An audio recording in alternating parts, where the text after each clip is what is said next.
sangat Cuplikan dasar PowerPoint gitu ya. episode Terus kali ini. kemudian kita diajarkan untuk menghormati, tapi kenapa kita tidak menghormati orang dewasa gitu ya, menghormati, tapi kenapa kita tidak diajarkan untuk menghormati ketubuhan kita sendiri. Kan itu yang paling penting sebetulnya. Sekarang sudah beberapa kali ada kebijakan misalnya PMK nomor 2 gitu ya. Tapi maksudku harapanku adalah ada kebijakan yang benar-benar ramah dan inklusif untuk orang muda. Khususnya untuk kesehatan seksual dan reproduksi. Gitu sih. Nih, kenapa mukanya hopeless Iya, iya, kenapa ya? Kenapa ngomongin kebijakan mukanya hopeless? Enggak. Selamat datang di PowerPoint.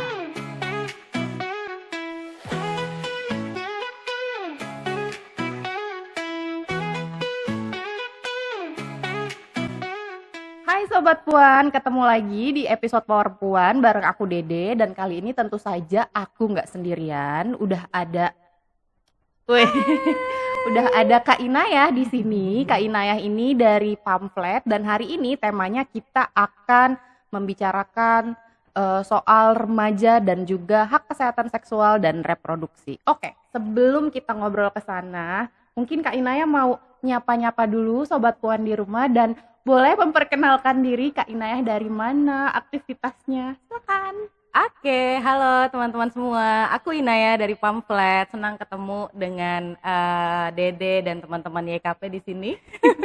Sama Sobat Puan di Sama rumah. Sobat Puan di rumah tentunya. Ya, jadi aku dari Pamflet, organisasi orang muda yang isunya di hak asasi manusia gitu ya. Nah, fokus-fokusnya sebenarnya bagaimana orang muda bisa ngeklaim, bisa enjoy, bisa senang sama haknya gitu ya, dan bisa punya agensi sendiri. Sebenarnya itu sih aku kerjanya di bagian situ gitu.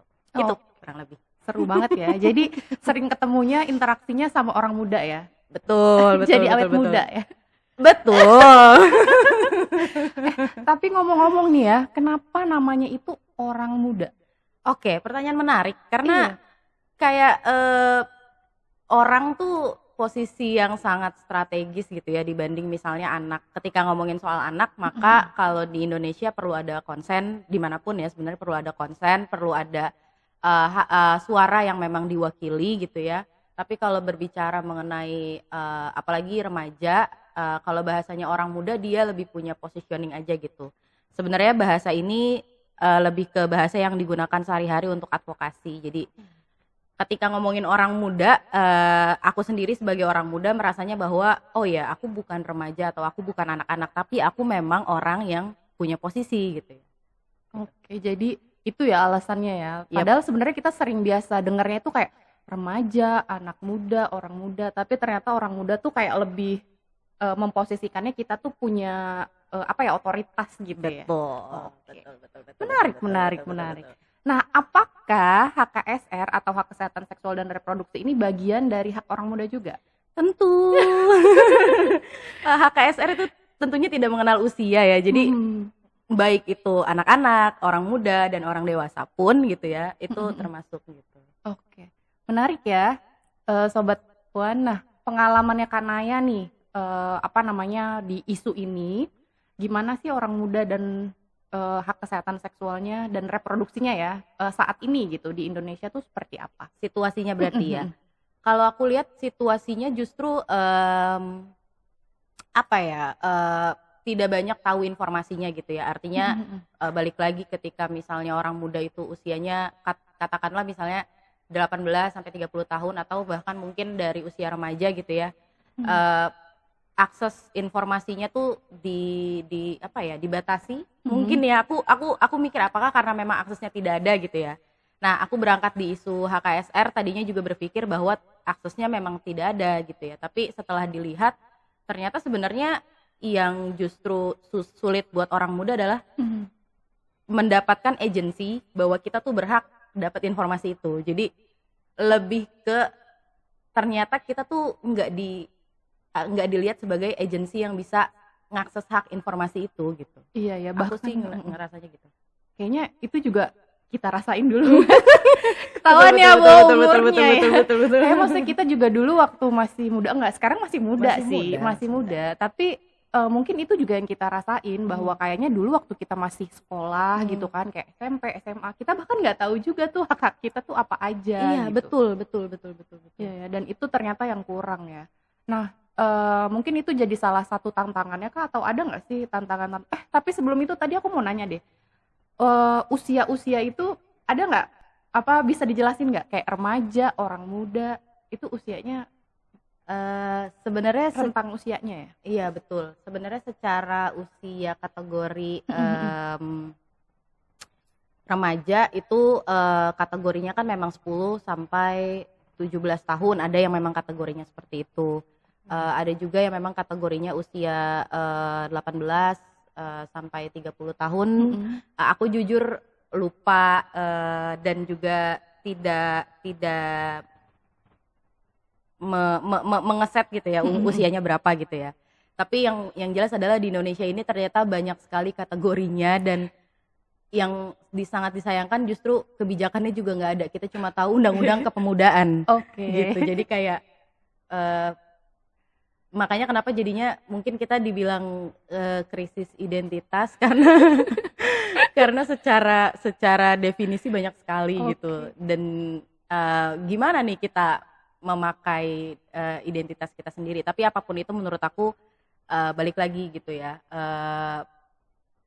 sebisa mungkin sebenarnya usia remaja, usia orang muda itu bisa akses, bisa dapat agensinya di situ sih. Meskipun ya kita tahu kebijakannya memang sangat jadi ternyata itu juga jadi persoalan sekarang ya. Ini kita nggak tahu nih, kalau mungkin aku nanti di definisi tertentu ternyata aku masih masuk gitu ya. Atau di definisi lain nggak masuk. Ini kan udah ada menteri baru nih ya. Aduh betul. Menpora ya, mungkin Menpora yang baru mau punya apa namanya kebijakan atau definisi sendiri gitu ya untuk orang muda, ya kita tunggu aja ya. Iya. Sempat waktu itu pamflet juga apa namanya ngobrol-ngobrol soal undang-undang kepemudaan ya, tapi memang belum. Ya masih jauh gitu ya, masih banyak yang perlu direvisi kali ya. Oke, balik lagi tadi ke tantangan nih. Tantangannya sebenarnya apa sih selain tadi soal ternyata apa namanya informasi soal orang muda itu punya hak juga sulit gitu, bahkan mereka nggak tahu gitu kan. Selain itu ada lagi nggak tantangannya orang muda ini dalam mengakses informasi ya, atau paham deh soal HKSR gitu? Menarik. Sebetulnya setelah aku urutin memang tantangannya tadi tidak diakui agensinya, itu yang pertama paling utama menurut aku, tidak diakui agensinya. Yang lainnya adalah karena memang tidak diakui agensinya, maka kemudian layanannya pun ini yang paling ke highlight banget.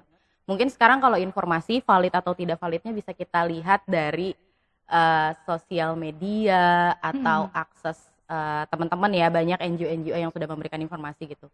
Tapi terkait dengan layanan ini juga sangat-sangat tabu diakses gitu sama orang muda, karena tadi orang muda tidak diakui agensinya gitu. Misalnya kalau kita datang ke layanan, maka apakah sudah menikah, suaminya mana gitu, ketika mau akses layanan kesehatan seksual dan reproduksi gitu. Tapi kalau informasi yang misalnya tuh jelas gitu ya, apakah memang sudah ada ya? Misalnya dari sekolah, misalnya kayak sekolah kan institusi resmi ya, yang memang difasilitasi oleh pemerintah, itu apakah udah ada juga nggak sih? Maksudnya kan kita ngomongin soal layanan kan tidak hanya layanan secara fisik kan, tapi juga secara informasi gitu. Menurut Kak Naya, pengalamannya nih gimana sih gitu? Kalau secara informasi tentunya tidak komprehensif. Aku mungkin bisa bilang itu gitu. Tapi ya. ada ya? Tapi mungkin di beberapa teman-teman ya, nanti kita bicara juga soal gimana gerakan orang muda saat ini. Tapi banyak banyak kerja-kerja teman-teman dari YKP, teman-teman dari grassroots lain gitu ya, berusaha untuk masuk ke ranah-ranah institusi misalnya pendidikan, advokasi gitu ya. Itu sangat-sangat sulit.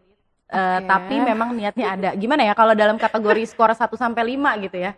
Mungkin sudah tapi belum terpetakan gitu ya, atau kayak mungkin niatnya sudah ada gitu ya. Gitu. Tapi memang sangat sulit sih, aku akuin dari cerita teman-teman, sangat sulit masuk untuk adanya legalitas informasi yang komprehensif soal HKSR. Jadi rating informasi secara resmi tuh Aduh, berapa ya ratingnya? 1 sampai 5 ya. Aku nggak ber, 1 aku sampai aku 5 tidak nih berani ratingnya. merating tanpa ini aku melihat kondisi Iya, secara iya. umum ya. Kayaknya eh aduh aku nggak bisa ngasih rating lagi. Sorry banget. Tapi aku intinya gini, aku menghargai kerja teman-teman gitu Oke, loh. oke. Aku menghargai apa upaya hal-hal perubahan-perubahan kecil yang terjadi sekecil itu dari teman-teman aku pun gitu. Aku menghargai kerja-kerja aku gitu. Jadi aku rasa itu yang kita bisa ambil gitu, tapi perlu disadari memang masih sangat jauh dari kata komprehensif gitu. Pun juga sebenarnya kan kalau dari pemerintah itu kita juga agak sulit ya gitu, bener nggak sih? Ini sekalian ya kan membagikan ke sobat puan juga gitu, kayaknya sebenarnya kita juga agak sulit karena apa namanya, institusi resmi dari pemerintahnya ini mana yang bisa kita dekati tuh mana gitu, atau produknya itu sebenarnya keluarannya tuh dari resminya tuh dari mana gitu. Iya betul termasuk kebijakannya, karena biar gimana pun teman-teman nggak bisa maju, mungkin sekolah juga nggak bisa maju karena sekolah juga kan punya institusi lainnya ya, ada dinas pendidikan, ada ya betul. Jadi itu jalur yang sangat sulit untuk kebijakannya gitu. Birokrasinya repot ya. Betul. Oke. Tadi kan Naya tuh sempat ngomongin soal cash pro ini tabu ya. Oke, cash pro itu kan bahasa yang lebih sederhana yang sering sobat puan dengar ya ketimbang HKSR. Kayak singkatan banyak banget, cukup di instansi pemerintah aja singkatan. Oke, cash pro itu kan tabu gitu kan. Nah, aku tuh penasaran sebenarnya gitu, kayak sebenarnya kan cash pro untuk orang muda dan remaja itu kan semuanya tuh fase yang dilewati oleh orang dewasa, oleh orang tua gitu kan. Kayaknya itu tuh kayak fase semua orang gitu. Nah, kenapa itu sangat-sangat sulit untuk dibicarakan? Maksudnya tidak hanya di tidak hanya di institusi formal ya seperti sekolah, tapi maksudnya di lingkungan rumah, keluarga gitu yang kecil. Kenapa orang tua juga sangat tabu gitu loh untuk membicarakan, padahal kan sebenarnya itu kan ilmu ya, kayak mereka mengestafetkan gitu pengetahuan ke anaknya, dulu bapak begini, ibu begini, kamu akan melewati ini gitu. Kenapa itu sangat sulit ya dibicarakan? Iya betul, itu jadi satu ketabuan sendiri gitu ya. Aku jadi inget gimana sebenarnya di lingkunganku ya ngomongin soal ketabuan ya. Jadi karena mungkin ada beberapa isu yang sebenarnya background misalnya keagamaan yang memang institusinya jadi membuat tabu, ketika sudah menikah baru informasi HKSR itu dibuka, akses layanan bisa diakses gitu ya. Tapi itu pun masih dalam kondisi yang tadi ya, ada mitos faktanya dan lain sebagainya gitu. Ya aku rasa karena memang ada ada background, latar belakang, interseksionalitas yang mungkin orang dewasa gagal paham untuk mengaitkan itu gitu. Kayak kita semua diajarin juga untuk menjaga kebersihan secara umum gitu, tapi kenapa kebersihan reproduksi tidak diajarkan? Iya, benar. Kayak itu hal yang sangat dasar gitu ya. Terus kemudian kita diajarkan untuk menghormati, tapi kenapa kita tidak menghormati orang dewasa gitu ya, menghormati, tapi kenapa kita tidak diajarkan untuk menghormati ketubuhan kita sendiri. Kan itu yang paling penting sebetulnya. Iya, sepakat. Iya, maksudnya sebenarnya itu kan semuanya tuh penting dan saling berkaitan gitu kan. Tapi ternyata ada hal yang miss, yang bolong-bolong gitu loh, banyak loophole-nya di situ. Kayak kenapa sebenarnya itu penting, sebenarnya itu berkaitan, tapi kenapa itu nggak inline gitu ya? Nggak inline gitu. Karena kayaknya kita tuh agak agak gemes gitu. Itu tuh penting banget. Patriarki. Itu tuh penting banget padahal kan, kayak semua orang melalui itu gitu. Oke. Kalau dari Kanaya sendiri ada nggak pengalaman orang muda itu sulit ya, karena tadi ya mungkin tabu itu jadi salah satu kendala juga kan gitu. Nah, ada nggak mungkin ceritanya Kanaya nih sama teman-teman orang muda gitu kan, ada nggak pengalamannya kesulitannya orang muda mengakses layanan tuh sebenarnya apa aja gitu? Oke, menarik. Jadi ada pengalaman. Oke. Tiba-tiba udah langsung 3. Banyak ya, ini kayak kuliah, siap-siap guys. Dengerin baik-baik. Aduh. Je. Yang pertama, waktu itu pamflet sempat bikin riset, mau tahu tapi tabu. Nah, itu satu kata kunci yang menurut aku mewakili pengalaman orang muda di Indonesia ya. Di situ ada cerita bahwa ketika orang muda ini belum menikah dan mau mengakses layanan, maka yang ditanya pertama kali adalah sudah menikah atau belum. Nah, ketika belum menikah, akses layanan waktu itu cek kesehatan reproduksinya gitu ya. Dan yang sangat disayangkan adalah dia tidak bisa mengakses hanya karena statusnya belum menikah. Gitu. Wow. Nah, itu juga dialami sama temanku. Oke. Jadi itu cerita itu lumayan banyak aku dengar, nggak banyak sih ya, 2 sampai 3, tapi menurut aku itu sudah mewakili pengalaman perempuan tentunya ya. Gitu. Kemudian satu lagi yang juga aku alami waktu itu adalah bagaimana sebenarnya posisi orang muda ketika sudah menikah itu tidak dianggap sebagai orang muda. Oh. Jadi oke. jadi kalau dilihat dari hak kesehatan seksual reproduksi itu kan ada 15 kalau tidak salah ya. Nah, di situ tuh di situ tuh apa namanya, memilih untuk menikah dan tidak menikah dan lain sebagainya gitu. Tapi maksud aku adalah tidak banyak yang menyadari juga bahwa sebenarnya apapun statusnya, bagaimanapun kondisinya, sebenarnya orang muda tadi punya agensi tadi gitu. Itu sih yang aku dapatkan gitu. Ternyata nggak banyak ya.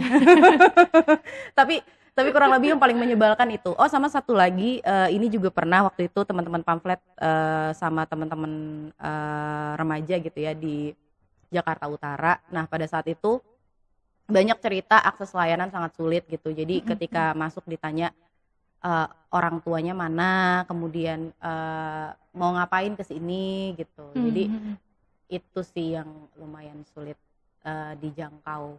Dan nggak semua orang juga tahu bahwa ada layanan, misalnya kalau di puskesmas peduli kesehatan PKPR, peduli kesehatan poli peduli kesehatan remaja ya, seperti itulah gitu. Jadi itu sih gitu. Balik lagi ke identitas ternyata ya gitu. Jadi kayak kok jadi orang muda serba salah ya gitu kan. Akses nggak dapet, dibilangnya masih anak-anak dan harus didampingi, tapi juga apa namanya, akses tertentu harus sudah menikah, giliran udah menikah nggak dianggap orang muda. Maunya apa gitu. Ini emang bener nih, ini kayaknya emang PR-nya Menpora baru. MCC. Sebenarnya PR bersama sih ya. Semua ini adalah tanggung jawab pemerintah kan. Ayo pemerintah gitu. Lagi-lagi. Nah, tadi juga Kanaya ngomongin soal contoh kasusnya nih, pengalaman Kanaya itu kan di Jakarta Utara, yang mana itu Jakarta kita tahu sendiri lah ya, ini kan ibu kota besar gitu kan, yang mana-mana semua percontohan pasti adanya di Jakarta dulu gitu kan. Itu gimana di luar Jakarta? Kanaya udah senyum-senyum mengerikan nih. Kayaknya udah ada yang mau di-share nih kan. Oke. Mungkin silakan gitu kodenya langsung. ya. Aduh, ya jadi sebetulnya apa riset yang mau tahu tapi tabu itu kita berusaha berangkat juga dari teman-teman yang memang ada beberapa kategori orang yang sangat tidak terinformasi atau misalnya terinformasi tapi masih tabu atau bahkan yang sudah ada di gerakan gitu. Nah, dari kategori itu ternyata juga aku pikir hasil risetnya akan menunjukkan bahwa orang muda sudah terinformasi, sudah punya akses informasinya. Ternyata memang justru bahkan di daerah terpencil pun gitu ya, itu aksesnya sendiri tuh masih belum bisa didapatkan sama sekali gitu. Misalnya internet terbatas gitu. Jadi apa ya, ternyata itu masih ada. Ternyata itu tahun 2021 sih, 2020 kalau aku tidak ingat ya. Tapi maksud aku ternyata di kita tuh masih ada. Jadi apa tantangannya, kemerataan informasinya tuh sulit sekali gitu. Bener sih, nggak kebayang gitu kan. Maksudnya kayak ya di Jakarta aja kita masih sulit sekali dengan banyak sekali syarat dan yang lain-lain, gimana di luar gitu. Bahkan mereka pun pasti sangat sulit ya mengakses. Oke. Nah, mungkin itu kita lihat sebagai apa namanya ya, situasi dan ya kita harus akui situasinya demikian gitu loh. Tapi nih kita mau mengkritisi sendiri nih Aduh, karena sorry. Sampai manggutnya sampai kena mic. mau mengkritisi kita sendiri nih, organisasi yang mungkin ya contohnya Pamflet, YKP dan teman-teman yang lain gitu yang sudah bekerja di isu Kespro ini untuk remaja, untuk orang dewasa dan yang lain. Sebenarnya menurut Kanaya nih, ada nggak sih refleksi kayak kita nih sebenarnya kelemahannya atau kekurangannya, mungkin kita bisa bilang kelemahan ya, weakness-nya ya, itu apa ya dalam advokasi ini? Kalau menurut dari kacamatanya Kanaya nih. Pertama aku sangat menghargai kerja dan usaha teman-teman, apapun itu, bagaimanapun jalurnya, mau jalur langit, jalur aku sangat-sangat menghargai kerja teman-teman. Semua di sini, kita semua ada di satu gerakan yang sama. Tapi mungkin sepertinya sekarang juga trennya soal gerakan adalah gerakan yang justru dia menyebar. Jadi yang apa ya bahasanya, rimpang gitu ya. Jadi itu cara gerakan sekarang yang perlu diakui kekuatannya justru gitu. Yang kita juga sudah perlahan meninggalkan penokohan sama leading gerakan. Biasanya mungkin gerakan-gerakan yang kita tahu pasti dimotori oleh satu orang yang sangat kita kenal gitu misalnya. Nah itu itu sudah mulai ditinggalkan dengan cara-cara versi-versi terbaru gitu. Jadi siapapun bisa maju dan lain sebagainya. Itu sama yang aku pahami juga, ada beberapa fase yang kayaknya kita perlu refleksi lebih jauh soal step up, step back gitu. Mana gerakan-gerakan yang organisasinya bisa mundur untuk peran yang lain, mana yang bisa maju gitu. Nah, aku sendiri baru tahu ternyata kalau dalam situasi gerakan tuh punya 4 peran gitu, dari ada namanya Bill Moyer gitu ya. Ada yang perannya sebagai citizen. Ada yang perannya sebagai rebel. Ada yang perannya juga sebagai advokat. Ada yang perannya juga sebagai organizer gitu. Nah, aku rasa kita juga bisa perlu mengenali peran kita sebenarnya apa. Misalnya kayak YKP, teman-teman YKP fokusnya di advokasi gitu. Jadi memang ada kerangka-kerangka yang dijalaninya seperti itu gitu. Untuk teman-teman lain silahkan ambil porsinya dan nggak apa-apa. Maksudnya kita menyebar aja, nggak ada rumus khusus dalam tanda kutip gitu ya. Aku sih ngelihatnya itu ya. Jadi kita bisa tahu peran kita dulu, yang pertama apa, terus yang kedua kita pahami bahwa gerakan tuh perlu interseksional dan bukan eksklusif, apalagi penokohan gitu. Itu sih. Wow, insightful. Emang keren banget nih Kanaya nih. Gak salah kan Power Puan nih ngundang bintang tamu sekeren ini, Terima kasih loh Kanaya sudah mau sharing. Ini tapi belum selesai ya. Aku cuma mau bilang terima kasih aja. Aku udah mau siap-siap ambil kan tadi. Karena itu penting banget ya tadi ya soal peran. Bahkan ini kayak pengalaman kita juga di dalam organisasi kan, kita sering sekali menyalahkan satu organisasi dan organisasi lain. Kayak ribut di dalam gerakan, ribut di dalam organisasi aja. Tapi penting ya tadi ada peran citizen itu juga untuk bisa mengukur kira-kira orang yang di luar gerakan akan seperti apa ya. Betul-betul. Wah. Oke, habis ini mungkin kita bisa rapat ya. Langsung nentuin peran kita ya. Nih, YKP perannya apa nih, Oke, balik lagi ke obrolan Kespro orang muda nih. Kalau situasinya demikian gitu, sebenarnya peran orang muda nih untuk menghapus stigma, menghapus ketabuan, kemudian menurut Kanaya tuh sebenarnya peran orang muda ini harusnya seperti apa dalam Kespro ini gitu? Iya. Aku balik lagi berangkat dari hasil ngobrol sama teman-teman orang muda, berangkat dari kebutuhannya gitu ya. Ternyata salah satu yang penting selain memang diberikan informasi, kemudian diberikan edukasi bahwa ini tuh bukan sesuatu yang stigma dan tabu. Selain itu adalah afirmasi diri, menghargai pengalaman masing-masing sejauh mana gitu. Jadi aku rasa berangkat dari kebutuhan itu, peran apa yang bisa kita lakukan adalah yaitu tadi ketika kebutuhannya adalah berusaha mengafirmasi pengalaman, maka yang perlu kita lakukan adalah kita juga mengafirmasi pengalaman tersebut gitu. Itu yang pertama. Yang kedua, melihat dari gerakan yang inklusif gitu ya, kita bisa untuk melihat bahwa kita nggak apa-apa untuk nggak jadi tahu. Kayak disclaimer, aku ngomong karena aku sama teman-teman yang lain gitu. Ada beberapa hal yang kalau nggak tahu, nggak paham tuh nggak apa-apa. Semua orang sepatunya berangkatnya beda-beda. Nah, jadi mungkin itu yang bisa saling mendukung orang muda.